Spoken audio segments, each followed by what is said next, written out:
This episode of the Italian Wine Podcast is brought to you by the new book, Sangiovese, Lambrusco, and Other Vine Stories. Researchers Attilio Scienza and Serena Imazio explore the origin and ancestry of European grape varieties in a tale of migration, conquest, exploration, and cross-cultural exchange. Hardback available on Amazon in Europe, Kindle version available worldwide. Find out more at ItalianWineBook.com. Italian Wine Podcast. Chin Chin with Italian wine people.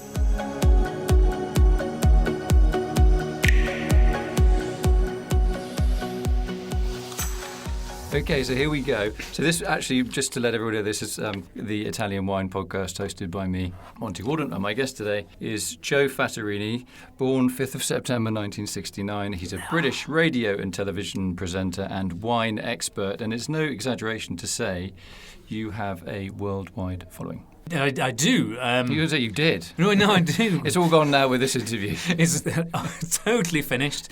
It's about 110 countries, I think, that the show goes to now. Right, and the show is? The Wine Show. So it's called The Wine Show, which is the least imaginative I thought title. You did the gardening show or the table tennis show or something. You think we do have a sister programme called The Classic Car Show. Oh, great. And another one called The Arts Show. You can see where we were going when it came to naming TV shows. Yeah, I think somebody said the other day our global audience is about 80 million now. That's not bad. So it's reasonable.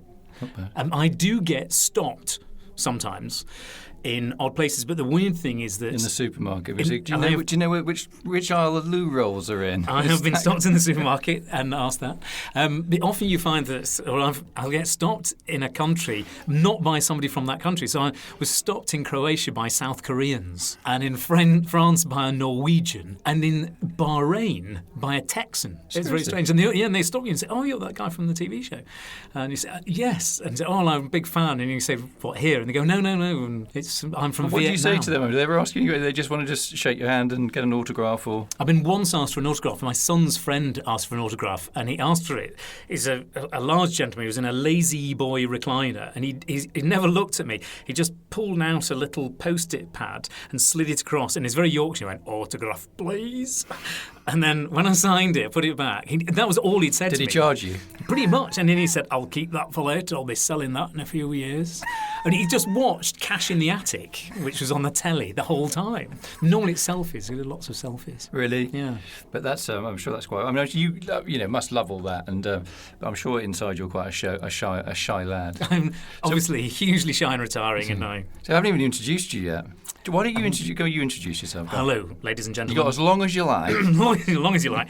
I am a Yorkshireman. How do you tell a Yorkshireman? He'll tell you. My name is Joe Fattorini. I am the presenter of the Wine Show, which is broadcast on various formats. Hulu in the United States, which is our big one, and we just started broadcasting on Amazon, a Prime Video, which we're very pleased with. I'm also working wine merchant, which is important. You do have a proper job. I do have a real job, and I sell wine to hotels and restaurants in London. Some very smart wine, actually. But you're not actually out on your feet with a bottle of wine in your jacket? Out on my feet with a bottle of wine, yeah. You're not like in a suite somewhere on the 15th floor with a champagne bar? Weirdly, sometimes you say, "Well, I'll come round and I'll do it," and people say, "What? You come and visit customers? I see you on the telly." It's trying to desperation as well, probably, isn't it? It is, yeah. I mean, I've got to pay the bills. Brexit looming. So I trundle around with a bottle of wine. I have a special bag, like a roll-along, to take my bottles. I'm very fortunate. I run a small team. Of bags? Of bags. My team have better bags than me. Bea's got an amazing bag. Bea, she's my Spanish specialist. She's brilliant. So, yeah, we wheel around with bags. Now, I'm a genuine wine merchant. That was always part of the idea of the show, because we have, in the format of the show, people have not seen it, and there is a chance you haven't. We have two actors, a slightly rolling roster of two actors. They are the normal people, because they're not real wine experts. They're the foils, aren't they? They're the foils. But the idea always was that if you presented somebody as a wine expert, well, how many of us go and talk to wine writers? We don't see them very much. But we all know our wine merchant, and I'm a real-life wine merchant. Okay. So, I mean, you are a funny lad. I mean that in both senses. But looking at your CV, I mean, you have had a really varied background, haven't you? I mean, apart from the fact that you're a telly star and a speaker, and you've got a great sense of humour most of the time, and your journalism as a wine correspondent, you have had some sort of slightly oddball jobs. Very oddball jobs. I started as an academic in university, and I used to teach classes. I remember teaching a class, and it was about why lavatory cleanliness was the most important thing for hoteliers. And then subsequently it turned out that hoteliers said, yes, lavatory cleanliness is the most important thing in hotels because it's the one bit where people sit and think, how clean is this room? But I taught for 5 years at a university in Glasgow. I lived in Scotland for a very long time, 18 years. But you're not Scottish though, are you? Not Scottish at all. No, Yorkshireman. We got that one in early doors, actually. I'm quite pleased. And I went from that and then into broadcasting and writing. And I'd had little bits as well. I mean, like lots of people, I'd sort of worked in wine shops when I was a young man, and then but joined the wine trade in a way quite late. I'd already been an academic and a journalist before so I wrote for a newspaper in Scotland, the Herald, on wine, and then I used to do sort of odd bits. I had a radio programme about personal finance. Yeah, I mean, where did that... I mean, that's probably quite a useful skill to have, especially in wine, because you can read about a balance sheet. But where did that come from? Somebody just said... I think I was doing a PhD at the time, which was vaguely on money. You think you were doing a PhD? It's not the kind of thing that sort of slips by you. I may have bought a loaf of bread yesterday, but I forgot the cocoa powder. I mean... Somebody said the other day, there's a very proud organisation of people who failed a PhD. I'm delighted to say I failed 2, which is an even smaller... Failed 2? Failed 2 PhDs, yeah. One was on share price behaviour, so it was sort of on money, and the other was on the role and influence of restaurant reviews. But that's quite important for wine, though, isn't it? It's very important for wine. Interestingly, with restaurant reviews, and for wine, like restaurants, there's a limited capacity. And it turned out, in my research, that really good restaurant reviews are as bad for restaurants as really bad restaurant reviews. Because people think everyone's going to be crowded. And... Yeah, people think, well, there's no way I'll get in because it had an amazing review, so nobody books. And so they're flat out, apparently, for about 3 months. And then restaurants with amazing reviews often die 3 months afterwards because then everybody thinks, well, I'll never get in because I couldn't for the last 3 months, and they stop trying. They go somewhere else. Didn't know that. And I think with wine, if you have too good a review, nobody can get hold of it. There is a temptation amongst wine producers, whack up the money so you get some sort of equilibrium. The danger is then that normal people who would drink your wine next vintage don't because you're idiotically expensive, and people stop trying. And so there's a challenge with getting amazing early doors reviews. I mean, in terms of, on the subject of reviews, obviously being on the telly, you've probably got some really good reviews, or the show has, and probably not so quite good reviews, I guess, I don't know, because critics always want to have something new to say. Even if they loved it, they'll have to write a shitty review. Do you take notice of that? Does it affect you or the team, or...? I haven't quite been reduced to tears, but I take each one of them horrendously seriously until my wife effectively blocks me from looking at social media sites. Really? I thought you were a sort of tough lad, Oh, no, but they're sort of terribly personal. I do take a certain pride. I mean, what would they... Yeah, but what would... they may say that you're maybe not a great presenter or whatever. They can't. No, just... there's only ever one critique ever. Which there's is only what? one thing that anybody... Well, no, there's 2. The main one is that we're pretentious. Yeah, You're saying you're okay. pretentious. Yeah. And then I take particular joy, because people say, oh, you're pretentious and you're posh and you're this, that and the other. And then I have this sort of hobby. But you're so not. Well, I try to turn people round. And apparently, normally when people get very critical on social media, they sort of say, oh, you're all pretentious and posh. And everybody goes, and gets very cross and then blocks them. I'll then sort of chat, and there's a guy from Glasgow, and we're going out for a drink. And he couldn't believe it that I'd lived in an estate called Ricasey. Ricasey's really rough. Or it certainly was when I lived there. It's a rough part of town. It was a rough part of town. And this guy couldn't believe that I'd lived in Ricasey, which apparently was a part of town he wouldn't dare to go to. And he said, well, you can't be that pretentious if you actually lived there for 18 months. And we ended up getting on really well. And he's like, oh, you're all right for a pretentious bugger or something. Twat, yeah. Twat, I think possibly was. Don't look that up if you're not an English speaker. It's a rude word. Yeah, it's a rude word in the wrong context. There are sometimes bits, you know what, something that you just take on the chin. The only other bits we sometimes get told off for being a bit pretentious, which I don't think we are. But I think anything to do with wine, it's an easy critique. So people are like, oh, wine, pretentious. It's a lazy critique. It's a lazy critique. The other one, which actually is harder, is sometimes, you know what, it is 3 middle-aged men larking about. So we get told off sometimes, well, this is just 3 middle-aged dudes sort of larking about. I do take that quite seriously. I mean, fundamentally, if anybody's going to get knocked off the show, it's probably me, and I'll be the one who gets replaced by, a woman, a person of colour. But you've got Amelia there, isn't it? We've got Amelia, who's brilliant. Amelia Singer, who's my partner in wine. So it's two. crime. So you're the wine expert. Amelia is. She's a wine also expert. a very good wine expert. Right, a wine, and then two actors. We've got two actors, Right. absolutely. And then we had Jancis in series 2. She joined us for a series, which was great fun. And one of the things I quite like... How was Jansen? Was she very straight, or was she? You know what? She got a really good sense of humour. She does, but she hides it under a bushel. But there are moments of... she's impossibly clever. And every so often you'll just see, and she'll say a remark, and it's quite subtle, but you Nails go, it. that's sharp, you know. Yeah. She is funny. She's really nice. We had a great time. At the end of filming, all the crew, who are sort of muscular, toned men, and all these actors were all playing, and me. Steady. We're It's all- a family show. We're all I know where playing you're going. water polo. So they're all sort of knocking around. And Jancis was sitting in this amazingly elegant Issey Miyake gown and she was reading the FT. And then I just looked, and all I could see was Jancis just peering over the top of a Financial Times as Melvin, who looks like he's carved from, dark marble, is leaping about. And she was rather enjoying it. I told Nick Lando, her husband, he'd rather like that story. Yeah, I'm not surprised.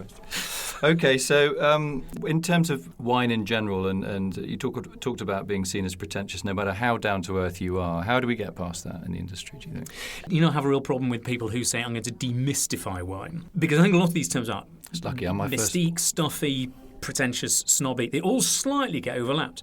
One of the extraordinary things about wine is its mystery, and it's one of the things that people have loved for about 8,000 years, is that it's sort of mysterious. And a lot of what we buy into is that it's a little bit mysterious. We're very bad, though, about saying, you know what, it is a bit mysterious, and that's kind of half the reason we quite like it. So let's embrace that and sort of celebrate it. And I think I sometimes see people say, right, I'm going to demystify wine. I'm here to go and totally strip away all the mystery and all that kind of stuff. And all you end up is, nobody wants to demystify James Bond. I mean, the point of James Bond is he drinks really expensive wine in a slightly mystical way, mysterious way, and he knows exactly what temperature champagne should be served at, or whatever it is. I mean, is it Volnay, which he insisted was about half a degree cooler than the rest of the Côte de Beaune? Actually, we quite like that. If James Bond was drinking Chilean Merlot, there's some nice Chilean Merlots out there, people go, You remember when James Bond once started drinking Heineken, everybody said, well, that's an appalling corporate plug, because it was, because that's not what he is. And I think there's a magic about wine. One of my big things is, you know what, you should serve the smallest, if you've got a lot of people, serve the smallest number of bottles possible. Just make the bottles as large as possible. Not just because it's kind of flashy serving big bottles, but I'm talking in Italy, I have a bit of Italian sensibility. There is a communion. You don't have to be religious to get, there's a kind of communion about all of you sharing from a single vessel. And my brother-in-law's stag night 2 years ago, Steady. there were 9 of us, and we drank an 18-litre bottle of wine. We all got home, we all sort of said, no, we only had 1 bottle of wine between us last night. It was like, well, why are you massively hungover then? It's because we'd had 2 litres ahead. But, it was fabulous, and we're all there with this huge bottle and decanting it, and then somebody takes the thing away. That, I don't think serving wine in big bottles is pretentious. I don't think it's particularly snobby. I think it is a way of signifying, this is my academic background, a communion between lots and lots of people who are sharing, one of the great gifts to us from whoever you call it, Gaia, God, whoever. Yeah, that's just the social aspect. I think that also the fact for the wine show, it wasn't just one talking head. It was a group of people that were, the actors who are not wine experts. You are, and Amelia, I think, is a wine expert. So it was a nice mix of normal-ish people. And we all bring different bits. I remember when we had Matthew Rhys and Matthew Good in the first series. Matthew Rhys and Goody represented, I guess, 2 of the most common groups of people who aren't wine experts. Rhys thought he didn't really like wine very much, but there were 1 or 2 he tried, but he was quite hard for him to go and find. It was like, I know what I like, but I don't know what it is. Goody knew a little bit more, but he kind of wanted validation that actually Saint-Emilion was quite a nice wine. And he would always say to me, I drink such and such. That's quite good, isn't it? I was like, why are you asking me? If you like it, of course it's good. But a lot of people want a little bit of the expertise just to sort of reassure them, no, you've chosen a really good bottle there. Whereas Matthew Rhys didn't really care. He would just sort of say, no, I don't like any of that. That's all rubbish. But I've no idea what this thing was that somebody once gave me 6 months ago. But we do that if I go and buy a new car, am I going to call up you and say, listen, I've just got this, and you're going to come and take you for a spin? That's a form of validation, isn't it? If you say, Monty, it's quite a nice choice, Ask a few questions, even if you may be bored shitless, what's the acceleration? Oh, I don't know. Yeah. There's was his name Herbert Simon. I'm madly going off now into a slightly sort of weird bit. A guy, Herbert Simon, who came up with this term satisficing. Look it up, a really useful term.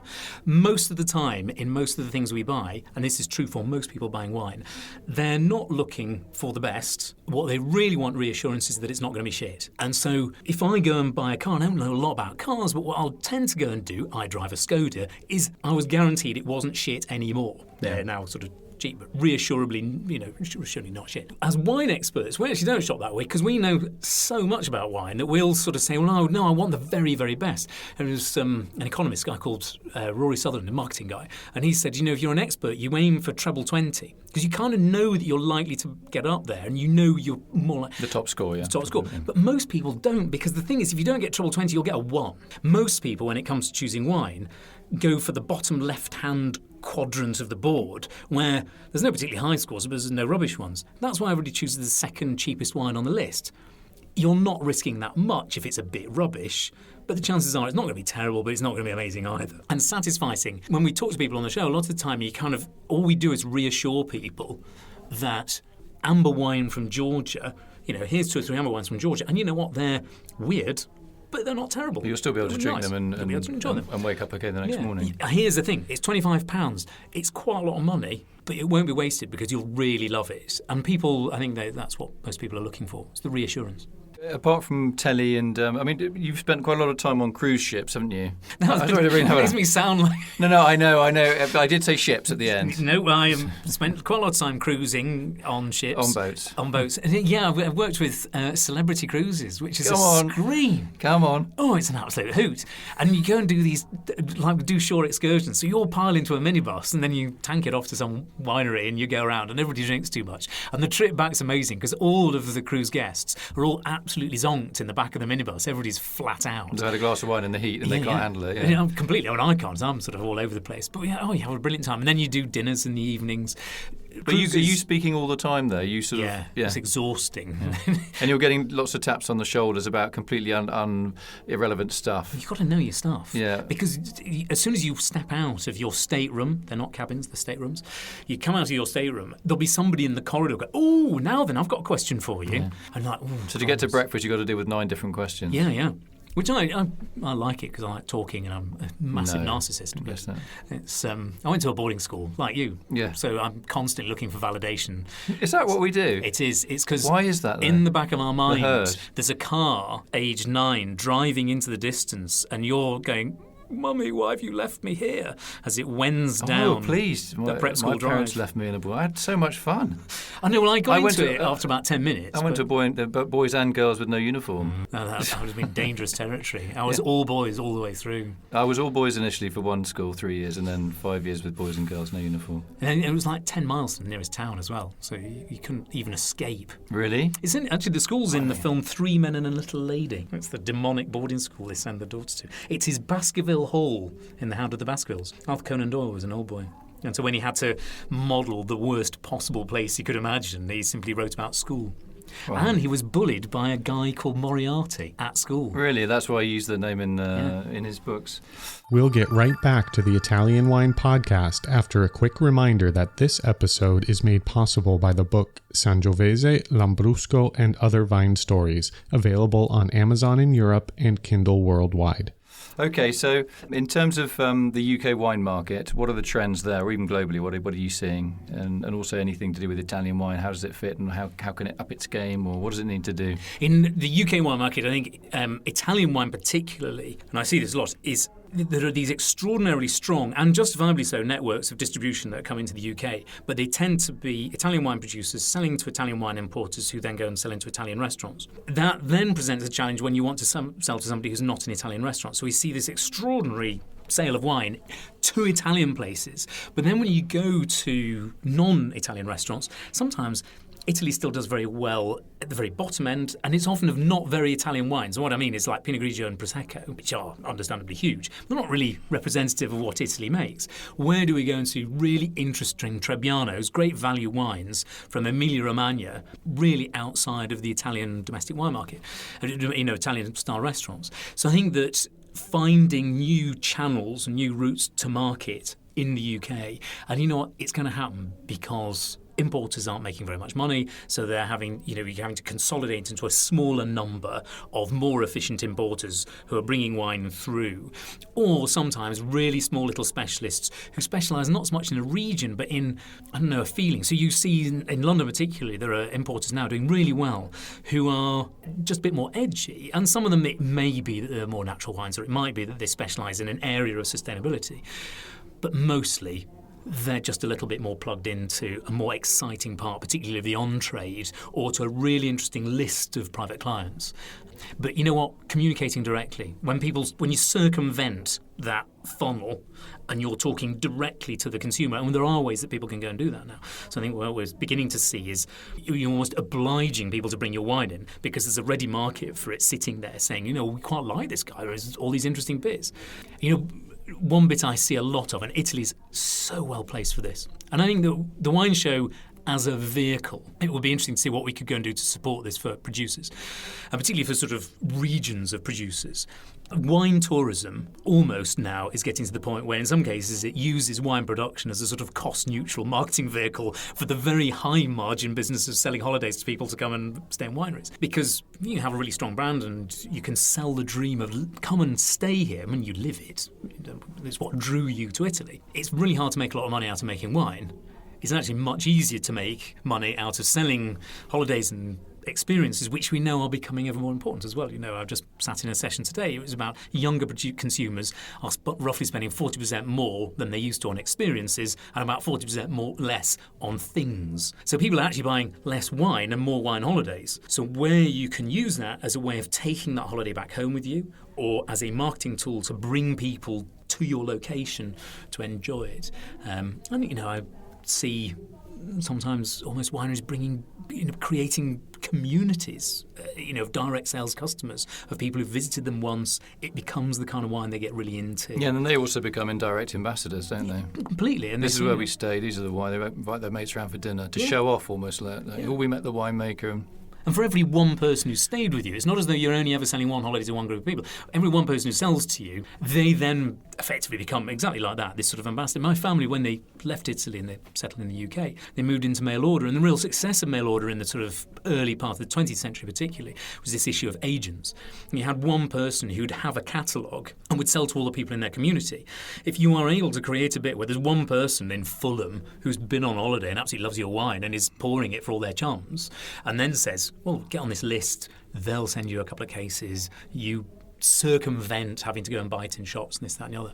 And then maybe they come and get married at your location and so on. And, I see a lot more of that. And Italy's so well placed. I can tell you, and it's no great secret, by far not by far, the highest audiences we've had for the wine show have been for Series 1, which was set in Italy. Now, people enjoy watching the show in France, and it's had less time. We haven't come out with our third season, which I think is really exciting stories. But there's a natural fascination with Italy and, Romanesque architecture and the food and the climate. And the example I give is people often ask me, where are you off to next, Monty? And I say, I'm going to Germany. Okay. France. Right. Tomorrow I'm going to Italy. Well, can I come with you? Yeah. Honestly, it's just so... It's predictable. It really and is. It's, even though it can be slightly chaotic and all the rest, it took me ages to get used to Italy, and it is, but that's part of the fun. Yeah. People quite like that. I mean, my cousin lives just near here, actually, in Verona, and he said it's wonderful to visit. It's quite challenging living here. Yeah, it is, yeah. I remember he once said it was going to take him 6 months to get a landline. 6 months to queue up at the post office. And it explains why, mobile telecommunications took off so well in Italy, because you couldn't get a landline. But there is also a part of it. It's a little bit like why Japanese people all read the Bible, is because it gives them a window into a shared cultural heritage of the West. It's something that 1% of Japanese people are Christians, 98% of Japanese households have a Bible, because it's this amazing route in. In the same way, you understand lots about Western European culture just by going to Italy, because so much of it has grown up. And indeed, there'll be Greek listeners going furious. But much of the explosion of wine culture in Europe, the number of places where you go to England, now modern English producers say, oh yeah, we found a Roman vineyard up the road. And actually, Roman, Italian, peninsular wine culture spread it really through much of Europe into Germany and France and so on, Portugal, and indeed England. And so when you go back, even if it's relatively subconscious, you're going back to something that's a shared, uniting feature. Yeah. So it was very, very attractive for people to go back and revisit. So I think we will definitely come back and make another series and be based in Italy for it, which will be very exciting. Okay. We'll have to get you on. Steady. Now, just very personal, you say that, I think it was on Twitter, a dachshund wrangler. I'm a dachshund wrangler. You Right, have to go on. wrangle dachshunds. Right, what is a dachshund? Bassottino. Bassottino. It's a little dachshund, so I've got a miniature. A dog? Miniature dog, yes. And half a dog high, a dog and a half long, called Dino. What do you mean he's a dog and a half long? It's hard to describe them. It's half a dog high and a dog and a half long. Okay. He's got such little legs. It's called Dino. Dino.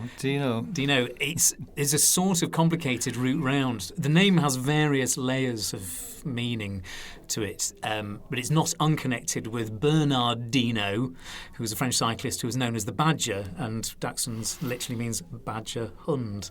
Oh, okay. So I thought it was with a roof, Dak. Maybe I'm wrong, no? No, Dax is a badger. Ah, okay. And he'll go for them as well. They like to get under stuff. They're very yippy. So is he a digger then? Yeah, digs like there's no tomorrow. It's just a nightmare. And he digs the sofa, the duvet, and you get him out and, what he really likes is wood chippings. And he's just, and they've got these big, they're like shovel, like moles front paws, and very muscular shoulders, and they sort of flick away dirt and everything. It gets all another. It's very good though, because otherwise their nails grow too long. I've got a note here, and I really did my research on you. This is worrying. No, it's not. No. It was after the Dachshund question, which will get edited out. But Joe seems to like check shirts. Now, that was my research. Spent a couple of months research that, and you do have a check shirt I've got on. a check shirt on. You've got to have a look, I guess. It was a stylist who got me into check shirts. Well, I sort of wore check shirts. For those of you listening at home, if you want to spot a wine merchant in London, everybody imagines you look for red trousers and a sort of tweed jacket. There are one or two. A great friend of mine, Scarfy, always dresses like that. But most modern wine merchants are in London, where those R.M. Williams Australian boots, a pair of normally sort of beige or blue chinos or cords, and a check shirt. And it's a sort of uniform. So when we had to do the styling for the show, I went after this stylist, Phil. He looks after Amelia and me. Amelia loves it. I'm like, oh, this is really glum. And so Phil has these two very different days. With Amelia, it's like, oh, and there's clothes flying all over the place. You can't choose what you're actually dressed? Pretty much, yeah, we are dressed, yeah. Do you dress the left or the right? If only I had the choice. I'm not Celeste Patterson, It's an important question. I wear a firm underpant. Good. Made of lead.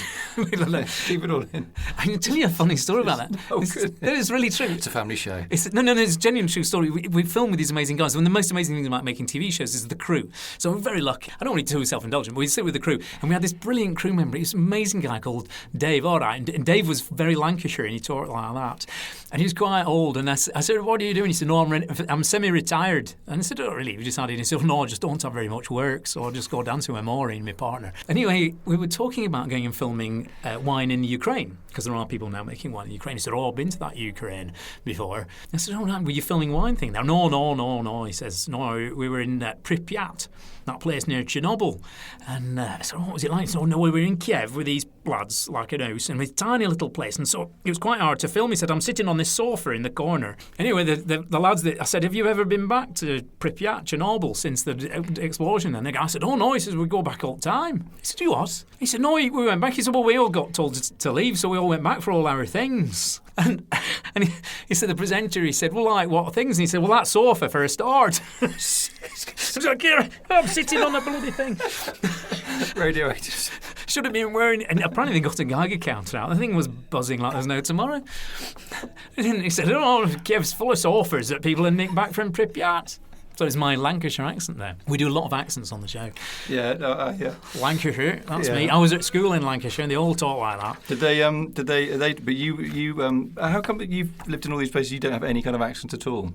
Weirdly, you should say that. I do have an extraordinarily specific accent, but it's limited to one school in the north of England. Go on. My first wife, so Stonyhurst College, where I was at school, apparently we all kind of sound the same. And my first wife, I remember when we met, she said, "Oh, I can tell where you went to school." I said, "Really?" She said she went to Stonyhurst. I said, how on earth do you know? She said, do you know my friends? She said, no, it's the accent. Give me a bit of accent. But it's just sort of like this, really. It's quite broadcast friendly. Yeah. It's quite neutral. It's a little bit northern. A little bit, yeah. Sound like this will be lost on most listeners, but there's a great broadcaster called great broadcaster Richard Whiteley, and he sort of sounded cosy Yorkshire, really. Cosy Yorkshire. Yorkshire accents they carry well on television. Alan Bennett, although of course Alan Bennett talks a little bit playwright. Yeah, and he talks a little bit like that. But good Yorkshire voices. So I've got Yorkshire blood, but I don't have any. I was born in the south, so I'm a softy southern, I'm afraid. Well, yes, it carries that. It's sort of. You think I've got a bit of a Yorkshire? No. But you should go up there and sort of enhance it. He ends up sounding like Rhodes Boyson. Rhodes Boyson, the most appalling MP. Sorry, I'm now getting very strange references. Yorkshire voices are very good. We have only 3 or 4 vineyards. There is one, though, that's been there for ages. It's the most northerly vineyard in the UK. Yeah. He's now been superseded as somebody in Grange over Sands. But Leventhorpe, he was a chemistry teacher, I think, wasn't he? Yeah. Funny little microclimate. So anyway, you're looking forward to your next project, and you won't be back in Italy with the telecameras then? We will be back in Italy with the telecameras. Do you know when you're going to be? We would like to start coming back in 2020. Okay. And what we really like, if there are particularly, one of the things that we have to fund the show ourselves. So what we're often looking for are, it's difficult sometimes with winery partners, but where there are wine bodies, promotional bodies, we work very closely with the Portuguese, various sort of bodies like Alentejo and Vinved, and particularly tourism bodies, because we are kind of a travel and tourism show. So if you'd like to talk to 80 million high-spending, travelling people with a very strong mix, particularly of, I guess, slightly more women than men, better educated, graduates, mostly coastal United States, UK, 90 countries, whatever, 100 countries around the world, where we can go and develop partnerships with people. We love to sort of work it out. We always have to make the show independently. We have to tell our own stories, otherwise it seems too advertorial. But you know what? The Portuguese model has worked very well, and they love the shows we've made, and I think it presents a side of Portugal that people hadn't seen very well, an interesting kind of light. And in a comfy sort of setting. Yeah, so drop me an email and I'll put you in touch with the guys. I just sort of hand people over to the producers, and they deal with the sordid topic of coin. Yeah, no, it is a sort of topic, but it's very important. But I think the synergy, telly's very expensive to make and laborious, and people think it's glamorous. It's not. It's incredibly hard work. Yeah, it is. It looks so easy, and financing it is a battle as well, and every second kind of counts, because you've got every number of crew, and there's travel and all the insurance and so many things that can. Also, if the weather's bad that particular day, you set up a shoot and it's cost you a couple of grand to set the shoot up, and then you can't film. So I think the way forward is for sort of high quality productions like yours is, and your company and the people that you work with. Why not? The Italians maybe wake up a little bit. Well, I just sat through a presentation just before about using video content, and there were some, I don't know whether they're fantastic, but these extraordinary numbers about the impact that video has. Online, you mean? Online. So if you're a winery, you do a little video, even a basic one of your vineyards, pretty vineyards, pretty buildings. And it draws people in. One of the things that we've found is that when we've gone and filmed with even just regions, we've then often recut that, and then people have been able to use it in other ways. Yeah, like a laboratorial or something. Yeah, so what we're able to do is sometimes we'll make the sort of show, and it's quite nice, because then we've got we film at a ratio about 22-1 or something. So for every hour, you see there's masses of other stuff. 22 hours that doesn't end up on the telly. And that can end up in all sorts of other material. And we've used it with some of our partners like Celebrity Cruises and a number of people we work with. But it'd be really interesting to, get to talk to Consorzio, Candy Classico is one, but, Emilia-Romagna, some of the places that people see less of, some of the sort of southern parts of Italy. Puglia would be really, Puglia, we didn't really cover the absolute top and tail. We'd really love to go to Piemonte, but we'd also really love to go to Sicilia and Piemonte. Piemonte for gastronomes, Puglia for open spaces and light, amazing light and seafood and all the rest of it. Very unspoilt still. My parents just came back from Puglia. They loved it. So my father-in-law's from, Isn't it? Yeah. Amazing place. And a trulli, aren't they? There's little funny trulli houses. Yeah, they'd have a sort of a trulli with an ensuite bathroom when you came in. Only the best. I require an ensuite. A flush. Follow me on Twitter, where I have my loo with a view. Oh, really? This is one of my big things, is a loo with a view. Yeah, I really like it. When we're travelling in the summer, there's another one guy, Joe Wadsack, and we share loos with a view, or sometimes poo with a view if we're being a little bit, off colour. But it's amazing how many beautiful lavatories there are in wineries. I can feel a book coming on. Oh, yes. I tell you, Quinta de Noval, the lavatory around by the which is a pigsties. Portuguese producer in the Douro, port producer. The port producer, yeah. And they have the most amazing loo with a view. And it looks out over their Nacional vineyard, which is a national monument. I can see the good burghers of Brunello reorienting their privies just for you, on the off chance that you may not only visit but have a need to sit down and contemplate the vista. I'm 50. I have a Don't regular look it. need. I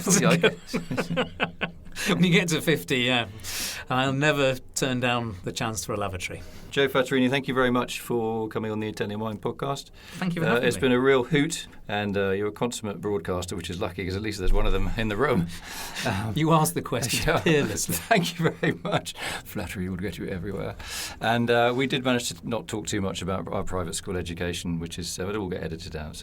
So I say thanks to my guest, Joe Fattorini, for coming on the show today. There we go. The Italian Wine Podcast, that's what it's called, I forgot. I'm kind of overawed with your sort of star quality. I've turned into a gibbering wreck. Be underawed by my lack of star quality. All that training I had. Short-balled Yorkshireman arrives, talks nonsense, done.